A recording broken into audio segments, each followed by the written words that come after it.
Ebi yabigambo by'abantu haganiraho hamwe n'abanyamakuru ahari New Fort View Hotel mu rurembo rwa Fort Portal. Bungi okuva mu bana Uganda banga waliwo obufere bungi mweno sector y'okutwala abantu ebweru okukola.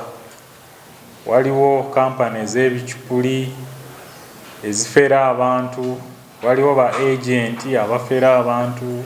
Taremwa nashobora ngo mu ihanga companies 246 nizo zonka ezihamibwe kutwara abantu aheru y'ihanga kukora, kandi companies ezindi ezikirizibwe nizikose mu kuti ya social media kubasa kweta abantu kubazikozesa. It has gone beyond these tours and travel companies are going beyond their mandate. They are advertising everywhere.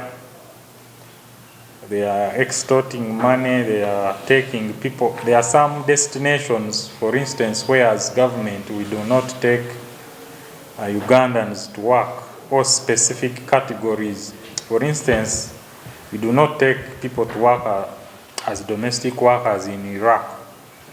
Taremwa nagira companies ezi ezitahamibwe zinjireyo okureba abantu na mnonga eminyeto etine mirimu okubatwara omu mahanga gaheru. Economy target the unemployed, even working, leave alone even those people who go abroad. Even here internal, you see adverts of people want 100 workers within the 1 week, but when you follow up those adverts, you find that this person will go advertise. When the people come, they will say, ask for 10,000 from each.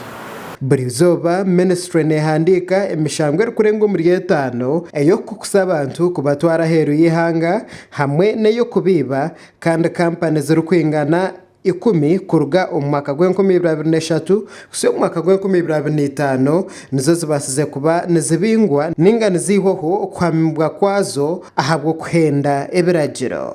Over 10 companies in the period 2023 to date, we have suspended 10 companies. Hira leta yebwaho na nabwe yashaba abantu abari kuronda emirimo mu mahanga gaheru kubasa guma babanza bakora okucondoza aha bitongore ninga za company ezibari kwija kozesa kureba zabazihamibwa ministry batyo babase kurwanisa ebizibu nkebyo. Ngatonna signinga oba tonna sasula company yo ne sente eyagala okutwala ebweru okukola, olina okusooka n'okebera n'okakasa nti eyo company Minister of Gender yagiwa license okukola ogwo omulimo.